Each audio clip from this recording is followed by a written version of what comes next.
Hey, it's Sasha Evdokov, and welcome to TradersFly.com, where I share with you some insight about the stock market, trading, and investing in general. Now, in this week's episode, what I'd like to do is share with you how to create a trading journal using Evernote. So we've already talked about how to use Trello in order to track and manage your trades, and you can visit that video by clicking this link right here. So we've already discussed using Trello to track and manage your trades or use it as a trading journal. Now in this video, what I'd like to do is share with you how to use Evernote to, again, screen capture, to use Evernote as kind of a trading journal. Now me personally, I'm a little more old-fashioned, so I do like the pen and paper just because I feel more connected to it, I guess. But in general, I'm trying to move a little bit more towards one of these more digital-friendly methods, and that is because I'm able to screen capture some of the things in the charts and record those to go back and look at some of the charts. So in this week's video, that's what we're going to do. We're going to go and use Evernote to use it as a trading journal, so that way we can continue to see how our trades are going, to monitor our trades, and learn from our trades. So let's go to the screen and see how we would go about setting up a trading journal within Evernote. So here we are in a demo Evernote account, simply for the fact of having less clutter while demonstrating your journaling entries for your trades. So the way that I'm going to do this is first set up a notebook or two, and this is going to depend on how you want to organize your trades. So Evernote, when you think about it, it's really all about notebooks, but then also tags. So you can tag things or different notes with tags, kind of like Gmail does with different emails. They have different tags. So it's a way to assign kind of like keywords to specific notes. And that's what we're going to do is, as far as our regular notebook, I'm just going to call it at inbox, and that's just to keep it right there at the top. We'll create another one and we'll just say 2015 trades. Okay, then we can do the same thing to 2016 trades. So how you organize and sort things, it's totally up to you, but we're just going to go this route just to give you an example, and that way you get a little bit of an idea of what's going on and what's happening. Now, if I want these notebooks always to be accessible, I can drag them to the top. Now, inbox is just things that are coming in, but what I want to do is also create an active trades notebook as well. So these would be like trades that I'm currently in right now that are actually happening. And if I want it at the top or sorted a little bit ahead, I can just do at active trades, and then it should reorganize that towards the top next time I restore or restart Evernote. All right, so there we go. The active trades is at the top, and just to give you an idea of how things work within Evernote is it's really powerful for note taking. So I use it heavily for notes when I go to seminars, attend seminars for different business ventures that I have, and also just educational material. So if I'm reading a book, I like taking notes within Evernote because it just makes things easier, or we use it for household documents and things like that. So it really focuses on notes, but what you could do is create a trade note. So every time you're in a trade or for a specific stock, you could create a note for that. So the way it operates is you go ahead and hit click note, and we do it in the inbox for now, just to give you an idea. And the way I set this up is to really put in the date, the type of trade, and just want to put parameters in. And what makes Evernote powerful is the screenshot capabilities, because you're able to screenshot things, take pictures, and so on. So my quick way of doing this is to use a text expander. And for those of you that never heard of it, you can go to wordexpander.net or phraseexpander.com, or just search for text expander or phrase expanding software, and you'll find a bunch of them. Now, the way I write in the dates is I'll just type equals S date, and it'll go ahead and expand that text. And this is the same way that I go ahead and expand all kinds of text, like be right back, it's bedtime for me, or it might be something like writing an email to somebody. So it might be like write an email, place the cursor where we want, and then it outputs the whole email, especially for those of you that ask the same question. That's the way we do it, email getting started. So we'll just go ahead, output the name, put it in there, hit OK, it expands things.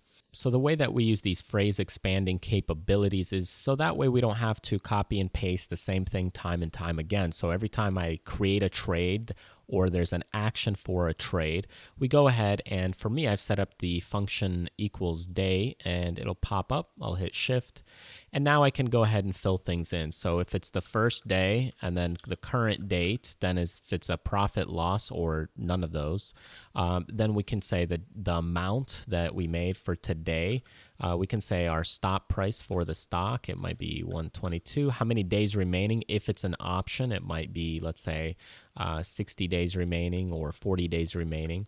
Total profit and loss on the whole trade, it might be, let's say, $2,539. So I'll place the mouse back there to make sure it pastes it right there. Go ahead and it fills it all out for me. So now that I have this, what I can do is if my initial trade was to get in or get out, I can use this capability to go ahead and track and record items or data. Now, if you don't have a text expander, you can go ahead and, just copy and paste these things or the variables that you want. And what you can do next is to input screenshots. Now, Evernote does have a screenshot capability, which I use from the professional version or the business version of Evernote. Now, Evernote does have a separate program called Sketch, and Sketch allows you to screen capture things. So if I go ahead and hit screen capture, and now it allows me to select an area or box somewhere else to go ahead and screen capture that shot. Now I'm going to go to my other monitor, and I'm just going to screen capture a chart of PepsiCo. So here we go. And there comes the screenshot of the chart. So you can see that chart popped up within Sketch.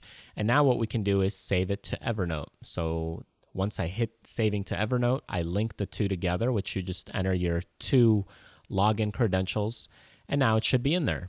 So now what we need to do is sync the 2 programs because it's in the database in the cloud, and you can see the screenshot is right here. Now, unfortunately, this is now 2 different notes. So in order for us to merge the 2, we can click both, and then we can select merge or right-click and go to merge notes. So that's one way of doing it. But I find that this is problematic, especially if you're doing a lot of screenshots. So I may screenshot my profit and loss. I may screenshot the chart. I may screenshot the option. So this really becomes tedious, and you can't really select this picture and you can't then paste it in here. It just doesn't work. So instead, what I found was we don't take screen captures with Sketch. Instead, the way I do it is by using a program, just like I showed you in the Trello video example of managing your trades, it's called Lightshot, screenshot tool, app.printscreen.com. So if you go there or search for it, it's something like this. You download the program and it works out really well. So what you can do now is just hit the print screen on your keyboard, and when you hit the print screen, that dialog box pops up. So you just select what you want to screen capture. So now I may select this chart, and if I select just a little bit of it, you can see that right here I have these different annotation tools. So I can go ahead and draw lines on it. I can go ahead and add arrows saying I entered the stock there. So you can do a lot of different things and, change the color up of these annotations. So you can add things of where you entered the trade. So if you entered the trade there, that's what you would do. But all you need to do is select the area you want and then hit Control-C, or there's a copy section right here. And now copy the screenshot. And now I'm going to go back into Evernote. And now go ahead, add a few lines of space, paste it in there. And now we have a beautiful chart of what we did within the trade, within the stock. So as the days continue moving, I can go ahead and say, okay, well, on day 2, so again, I'll do my function command. Or if you don't have this text expander or phrase expander, you could literally just copy and paste this and make adjustments for your different days and times and so on. But for me, to make things quick and easy, we do use the text expander. and that just saves me a little bit of time. So now the days to expiration would change and everything would be adjusted. So just to give you an idea, next thing, you go ahead, make your changes. So you go ahead, keep your stops there. Days till expiration you wouldn't have because you are not in an option trade. So the next thing you do is you go ahead, put in the next chart. So let's just say the stock makes adjustments, or you want to put in the hourly chart. So again, you go ahead, take your screen capture. Now we go ahead and add any annotations if we want. If we want to go ahead and say, okay, this was our entry spot, then we can go ahead and copy that, go back into Evernote, paste it in, and there we go. So you can continue doing this as you expand, and you can also do this with your profit and losses.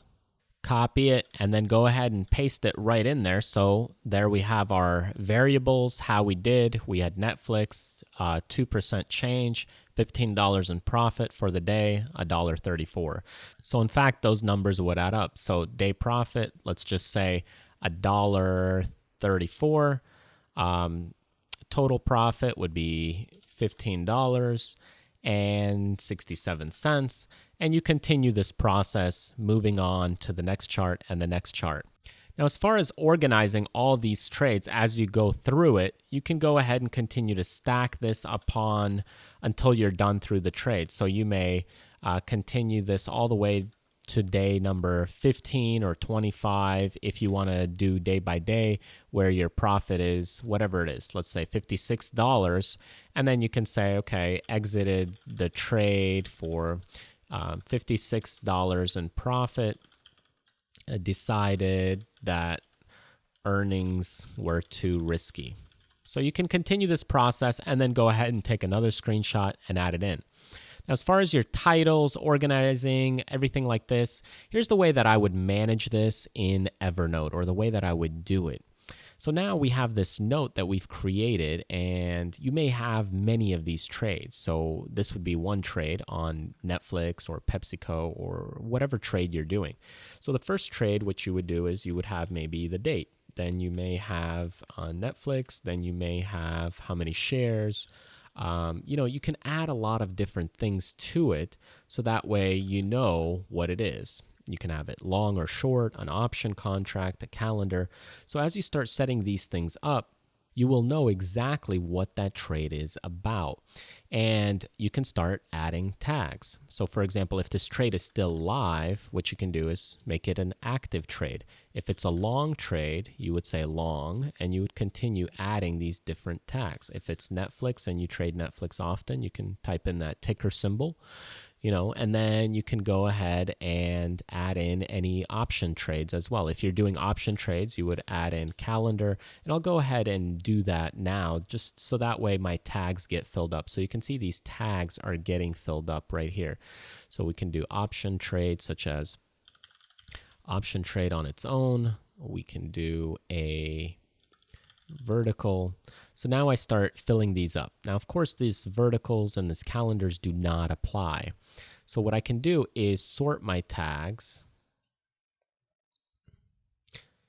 I'm going to create a type of trade hierarchy. So now we have a type of trade, and then what we can do is drag in the calendars, drag in the longs, drag in the option, a vertical in there, and then we can also create a new hierarchy, and that tag could be active, inactive.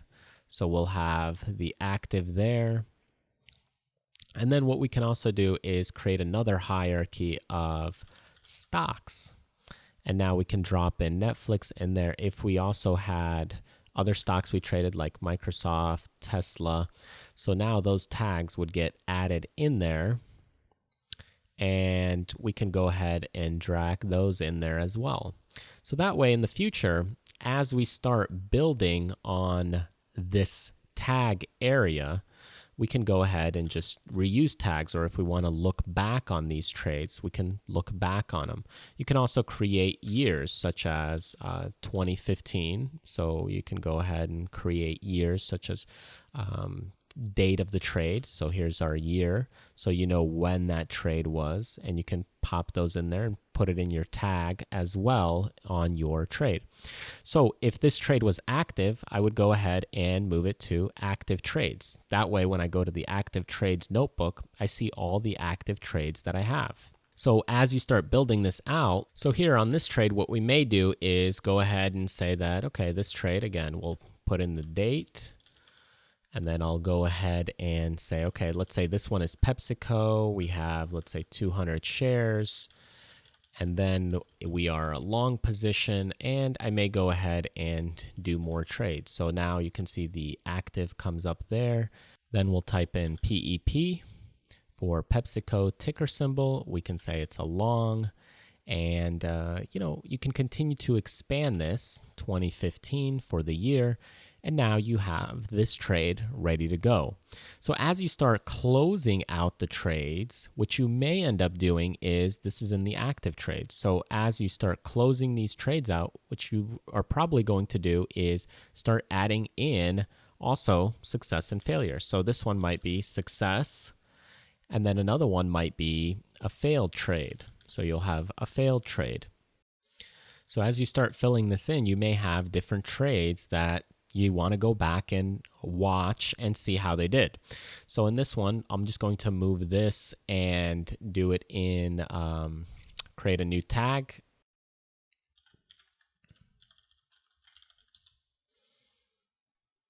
And now I'm going to just move this failed in here and success in here. So that way in the future, I can filter those as well. So what I may do is now take the active trades and just, if once these are done and finished, I'm going to go ahead and move them into the 2015 trades. So now I'd have no active trades. And then in my 2015 trades, these would continue to archive and stack up.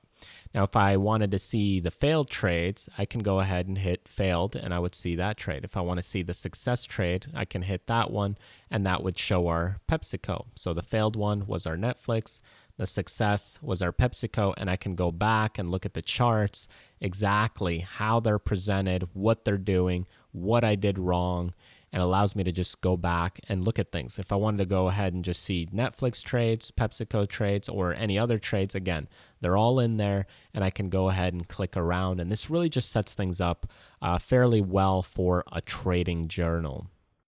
So there we go. That's kind of the important part behind the trading journal, especially in Evernote, is that you're able to capture screenshots. Again, for me, I found that the light shot version works very well for screen captures. Of course, you could do the new screenshot right here with this button and Control-Shift-J to get it in there, but I find that that's a little troublesome to really merge things in. Instead, I would rather copy and paste them right in there. And you can go ahead and input the charts. You can put the minute charts, the daily charts. You can input the profits and losses in there of your accounts, and just really allows you to build out your trading journal in a really clean fashion in a notebook form. All right, so there you go. I hope you got some insight about using Evernote as a trading journal. As you can see, it's very powerful to screen capture your charts, or screen capture your trades or your profit and losses. All these different things are very powerful when you go back and look at the history, when you go back and look at your winning trades or your losing trades. It allows you to really dissect things. Now, if you don't go back and study your trading journal or go back and look to see what you did right, what you did wrong, then it's absolutely of no benefit to you. Now, yes, of course, the accounting part is going to be taken care of within your broker in terms of your profit and loss for tax purposes, but the trading journal does much more for you. It allows you to just become better.